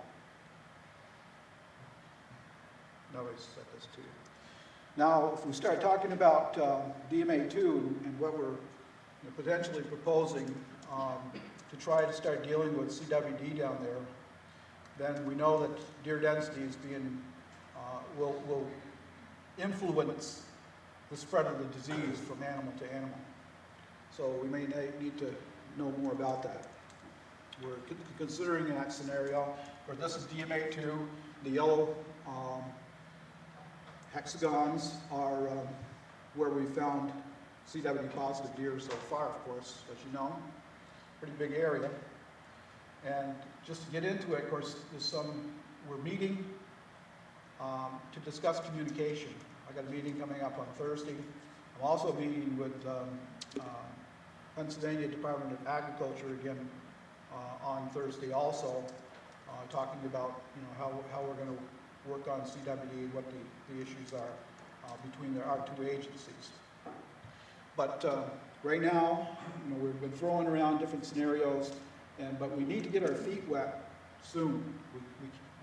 I've already discussed the fact that it looks as if our time is limited. If we don't act rapidly, this thing could get totally out of our control. So we need to get on the ground and do something soon, like this winter, in order for us to begin figuring out the logistics of actually doing the job. And so the first thing will be to get on the ground. And some of the concerns are that the people down there, and that's what's happened in Wisconsin, if the hunters revolt and go to the legislature, then it might make it impossible for us to do anything. Now on this map, you'll see 3 white spots. You just barely see them. They are these little white spots, one there and 2 up there. I drew those on there centered on positive locations. Now those are drawn pretty much to scale. Those are 1 mile diameter. So those are, so the area is pi r squared. So the radius is 1 mile. So they're roughly, they're exactly 3.14 square miles in area. Pretty small dots. Well, if we went to a baiting station, if we set up a baiting station at a CWD positive site, we would expect that perhaps we would draw in deer from about a mile radius around that. So just to put it in perspective, because we see newspaper articles claiming that we're going to go down and kill every deer down there, and that's not what we're proposing. Initially, just to get started, we're proposing 3 spots. And the targeted removal method that I've mentioned in the past would, if we could get it running as a control measure through time, would go to sites where we found positive animals, whether a roadkill or hunter harvested area, and do exactly this, remove it on a year-by-year basis, and like Illinois has done, in order to try to control the spread and the prevalence of the disease within the area. So what does this mean? So there's the calculations for how big the area is. Now that poses a localized communication problem, because the people within that 3.14 square mile are going to be very concerned about us dropping their deer population down. So we have to talk to those people. Those are the people that will be most impacted if we do something. So obviously if we did 3 sites this year, we're talking about 9 square miles, 9.5 square miles. Now, I'll just back up to this slide. But then on the other hand, we've only had 24 sites, as you recall. But right in this East Freedom area, if you look closely, there's a red one and 3 other ones. If you pull that white circle down, there are 3 locations there that would be essentially just about covered by one of those 3 square mile areas, because of the concentration of positives right in that East Freedom area. So what does it mean on the whole DMA scale? Well, we've got 24 positive sites. For example, if we did do that and impacted deer within 3.14 square miles of each one of those sites, that amounts to 75 square miles. The whole DMA is 2,845 square miles. So even if we went down there, which we're not proposing to do this year, and it hit every one of those sites, it'd only be 2.6% of the entire DMA. So communicating this, these are like pinpricks, this is intended to be a surgical method to remove a greater proportion of sick animals than what exists in the population. And if we could get this off the ground, this seems to be what has worked up in Illinois. It's our only hope so far. But we need to communicate this effectively to the public, because it's going to impact the people locally, and it's only needs to be communicated at a different scale, because the people within the DMA are going to be concerned, but then the people within the whole state are concerned about the disease in general. So there's different messaging that we need to put forth when we start talking to the different groups of people that are going to be impacted or could be impacted by the disease. But Wayne, when you're talking to those people in the DMA, they've already experienced over the last 3 or 4 years reduced deer numbers in that area. So I think if there's a light at the end of the tunnel, it's a much easier proposal to sell. Right. Even if you're looking at all 24 sites. Right. And so, you know, of course, we've got 24 right now. Right. If we can keep that prevalence level low, then there won't be that many popping up each year, right? And so, but if we let it get out of hand, it's going to be a problem. Do you have an estimate of the number of deer that you would target in one of those? Well, you figure if you had 3 square miles, if there was 30 deer per square mile, now, it's not likely they're going to come in equally from all directions anyway. So I was hoping that we could get 100 deer per each one of those samples, but I doubt that's possible. So we're talking less than 300 deer this year. And if we were talking 24 of them, we would only be talking less than 2,400 deer. Remember, we had like 950 deer that we collected, just the ones we collected from road kills last year. So we're not talking about killing a lot of deer using this method. We're talking about attempting to take out the sick ones, right? Now, whether we can pull it off, but it seems as if this is our only hope. But we have to get on the ground. We got to be able to convince people to let us try it, or else we risk failing. Last week we went down and had a legislative breakfast. Talked with one of the senators, one of the reps, and some of the aides from others down there, trying to give the legislature a heads up. We invited all the legislators within the DMA or adjacent to the DMA, and we didn't get as many as we would like, so we're going to continue that. We're going to try to, as soon as they come back up here, we're going to try to have it up here again, and so we're going to try to keep that communication, because they need to be aware that they're going to get some complaints. They need to know what we're doing so that they don't have knee-jerk reactions to what they think we're doing. But the train needs to leave the station, and you know, if we can at least leave the station so that we get on the ground, because it's going to take some learning. How are we going to process these animals? How are we going to get them out of the off the landscape? What are we how are we going to test them? How fast are we going to be able to process them? What's the stream of meat going out of the not sick animals going out to the public, or however we decide we can dispose of those animals. So there's a lot of logistics. Once we get that going, if we don't start, then it's going to delay us another year. Is there, what will stand on our way of starting? We can start. It's what would stand in our way is if enough people uprose against it that would get our legislators to block us. Well, I think if we do our education job, I don't see that happening. It might, but I don't see it happening. I think the train needs to leave the station sooner rather than later, and faster rather than slow. I mean, so 3 might even be low. I mean, and again, we're kicking around 3, and we're kicking around 3 just to kick it off, but nothing's carved in stone here. well, as you go forward and judge the reaction of everybody, 6 would be better, 12 would be better, in my opinion. I mean, it's only my opinion, but I think this is such a serious issue. We need to get on it. I mean, I think we still have an opportunity, but like you're saying, that opportunity is not going to be there very long, and we're going to be the ones that let it slide by if we don't get going on it. Right. Well, and that's the thing. If we start with 3, right, and we do 3 in 1 year, and then we're looking to the next year to do whatever else we're going to do, we have no idea what's going to happen between now and then. Right. So I'm ready to modify. I'd modify on the fly, but right off the bat, if we started thinking right at this moment for 3, and then if the road is clear that allows us to proceed farther, then we should proceed farther. Where I'd like to get, what my mind says will be the best course of action, is understanding that we got the DMA. We're going to have flyers. We know those yearling bucks disperse. So we're going to have flyers show up from year to year.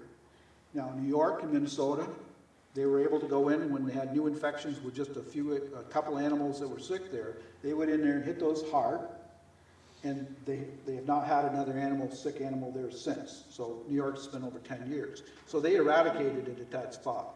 Well, around that perimeter, when we had a flyer, if we could go there and eradicate that flyer, then that gives us a mechanism of keeping the area from growing. Within the center of it, as you know, right in those 11 townships right around East Freedom and downwards there, that's where our highest prevalence level is. Remember, it's 1.7% that we found in that area compared to 0.75 in the whole DMA. Well, within that area, then if we could then go in and apply our targeted removal to try to keep the prevalence level low in that infected area, then that's going to help us all the way around dealing with it there.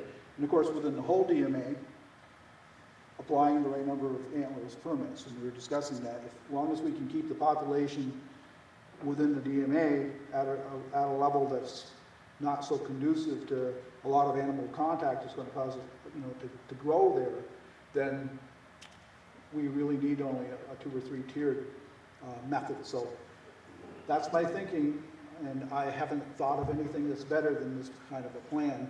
And I don't know anybody's around the country that's actually thought about it this way before. But I think we should try it. And we have a lot to lose if we don't do anything. And we've got time and money to lose, and public chagrin by doing something. So. Well, I think your approach of outreach, education is the way to go, but we got to have something at the end of the tunnel here, like this year, get in there and really get this thing going. So of course I'm working with Brad Myers down in the regional office. They're already contacting or are aware of landowners that might be able to help. Right in that center of that prevalence area, we're even looking at some of the red tag farms that might want to get rid of a lot of deer. And the easier we can get on to do a test with as little controversy as possible, then that's going to really help us, in terms of moving forward. I showed you that before. Site specific affects people. Area specific. Anybody in that DMA is going to be concerned. And of course, on a statewide basis, most people are going to say, we don't want it here. And that's the way it usually works around the country. Everybody in the state that's not in the area, they don't want it there. But then the people within the area where they're being affected, they're the ones that are concerned that you're going too far. So that's what I have for DMA 1, is this the last year for DMA 1? Yes.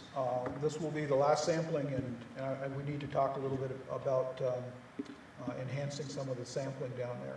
We were wondering whether or not we should have a mandatory check station there at some point this year in order to make sure that our sample size is large enough, because it's going to be coming off the table, but we want to make sure that we have a great enough sample density there so that if in fact it was an animal there or a low infection rate there, that we'd be able to detect it so that we don't just take it off the table while something's on the ground. In DMA 1 and 3, both were contained animals. Yes. So never got into the wild herd anyway. Not as far as we know, yes. So that would be a good thing to get that off the table. Yes. Eliminate that regulatory burden on the hunters. Wayne, I guess, we talked in the past about trying to get the hunter involved in some way.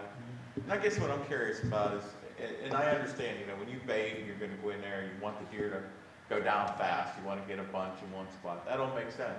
Could we create essentially our own red tag area in that 1 square mile so that early on, hunters go in there and they knock out as many as they can? You said hunters are just distributed all over the place. Can we encourage in some way those hunters to kill deer in that area you're going to eventually bait? Maybe. And then come back and bait it in the winter? Maybe, but the thing is, there are so many moving parts here right now that I think it's premature to be thinking about adding more. I need to get off the ground. They're not adding anything. They're going to be out there hunting anyway. Let's just get them to go there. But that only complicates harvests the deer. You've also got to make sure that they get tested. Right. So I mean, we there's make got a to be. requirement. I mean, we talked about that at the last meeting, was to issue tags specific to a township or a municipality where we had it. We're thinking about that, but for this year, and again, what do I know? I know every research project I've ever been involved with.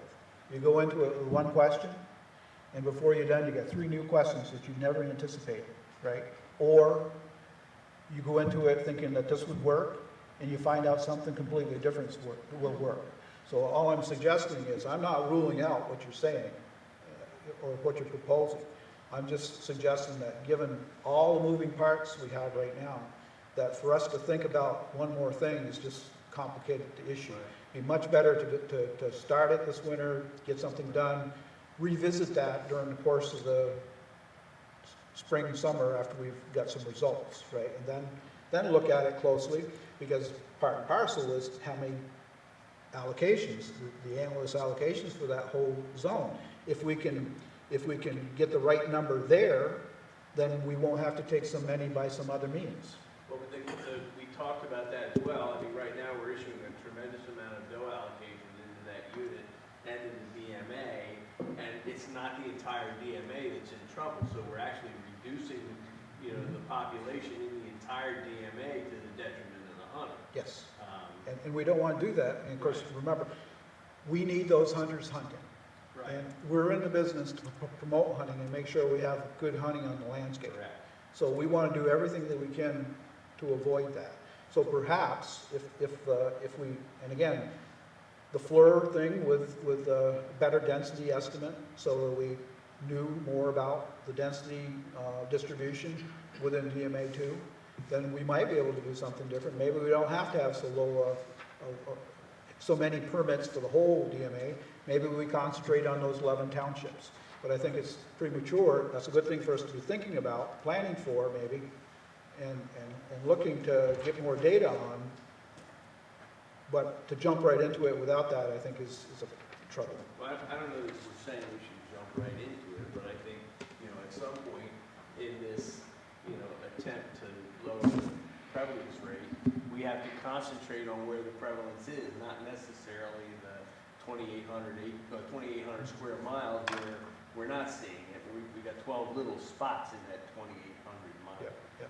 And I think so, you know, obviously if we can get this off the ground to January, February, March, about the time we are ready for our allocation determination next spring, would be the time to revisit this conversation.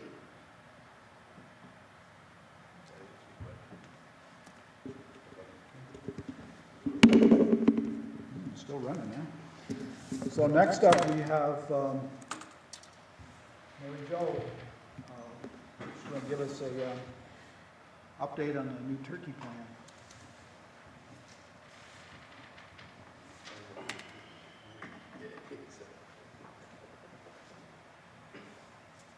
Good morning, everybody. Good morning. Let's see if I can make this slideshow come up.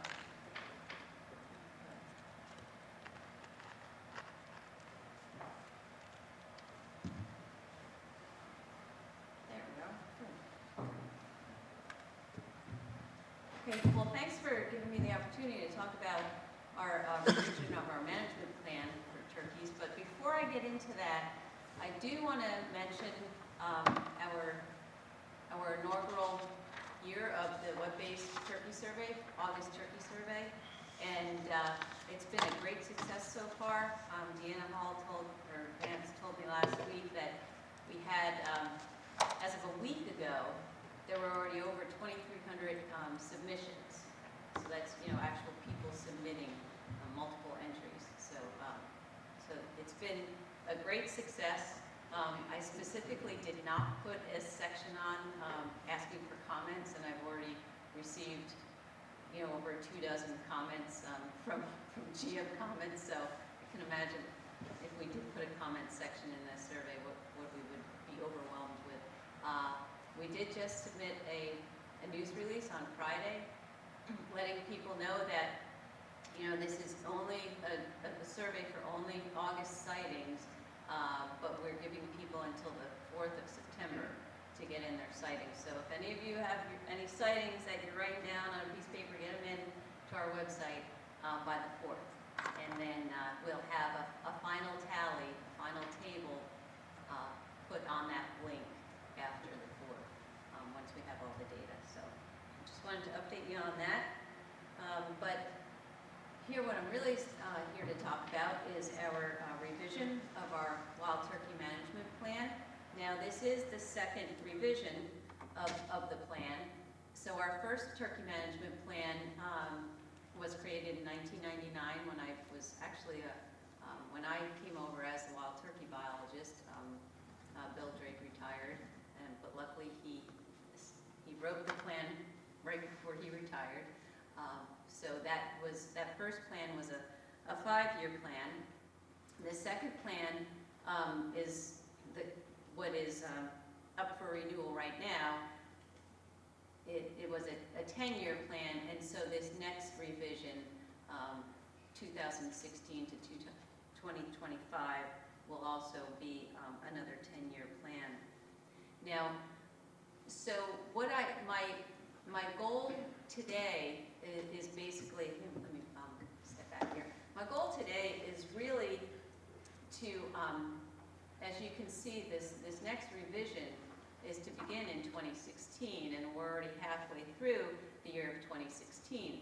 And so the reason why Ian and I just thought we would provide you an update today is because we do have the goal, objectives, and strategies.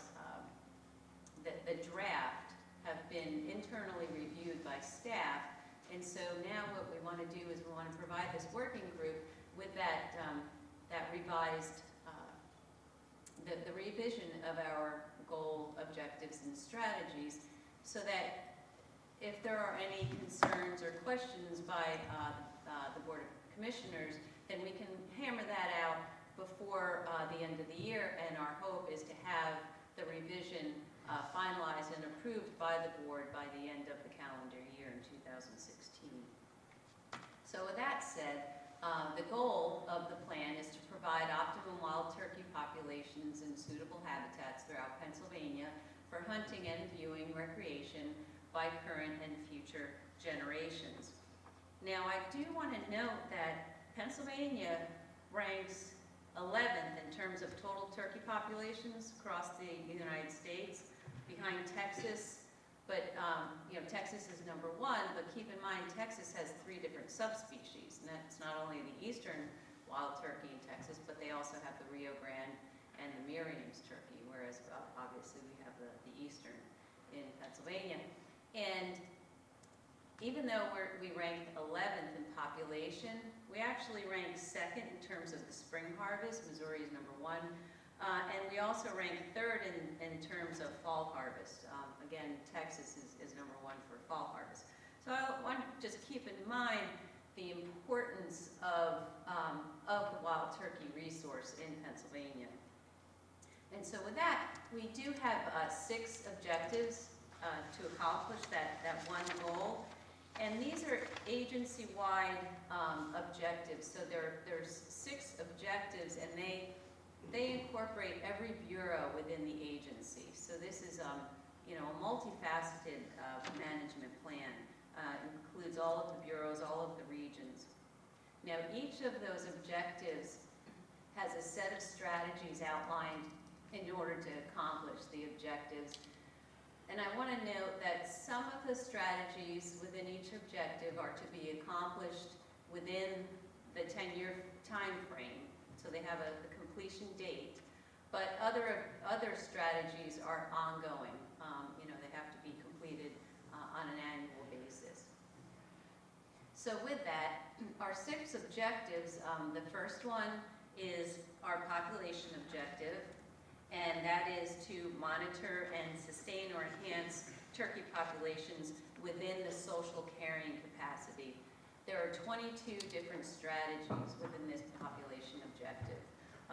Again, some of those are ongoing, some of them have specific completion dates, and we did email the working group the specifics of the strategies sometime last week. The second objective, the habitat objective, is to monitor, maintain, and improve the quantity and quality of turkey habitat throughout the Commonwealth on both private and public lands. There are 12 strategies in the habitat objective. And again, this is a agency-wide management plan, so the Bureau of Wildlife Habitat Management really has, takes the lead on that habitat objective. information and education, that objective is to assess and improve the public's knowledge, awareness, and understanding of the wild turkey resource. There are 6 strategies within that objective. Again, even though there's only 6 strategies, they're pretty broad strategies. So that is a very major part of the plan. And again, working with Bureau of INE on that.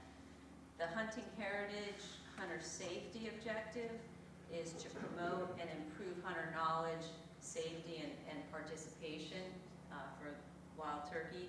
Again, 11 strategies on that. Wild turkey protection objective is to improve turkey hunter compliance with laws and regulations, and we have 3 strategies. Most of those are ongoing within that objective. And then finally, we have a cooperative partnerships objective, and that is to maintain and enhance partnerships not only of NGOs, but with other agencies and organizations, with 5 strategies under that objective. So I do want to give you a little bit of background. During our first management plan, we really focused on completing wild turkey restoration, and that was completed in 2003. And we really worked hard on developing and building partnerships with other groups, agencies, and organizations. Those were the primary objectives of that first plan. And then in the second plan, once the restoration was really complete, then we really focused on research. And our target was researching harvest and survival rates so that we could create some population modeling and revise our harvest strategies. We also realized that with the turkey populations expanding so dramatically across the Commonwealth, we really needed to focus on minimizing human and turkey conflicts. And we really worked hard with the regions, with the local conservation officers to deal with those conflicts. Again, then we really concentrated tremendously with Bureau of Wildlife Habitat Management on enhancing and acquiring turkey habitat, assisting and educating landowners regarding turkey populations and habitat management, especially through our regional biologist staff. That has been tremendously successful. And then we did a lot of work on improving hunter safety through education, especially with our advanced turkey hunter safety curriculum. With law enforcement, we really revised a lot of our regulations and realized, for example, spring turkey hunting, the fluorescent orange requirement, rescinded that. Worked on a lot of different law enforcement aspects. And then again, we really worked on maintaining and enhancing the cooperative cooperative partnerships. During that second management plan, we established the annual cooperative meetings with the National Wild Turkey Federation, and that's been very, very successful. So this next 10-year plan, it's going to focus on, first off, completing and developing and implementing the wild turkey population model. We have all of the data now that we need for that model. Implementing the structured decision-making tool for fall turkey hunting season recommendations.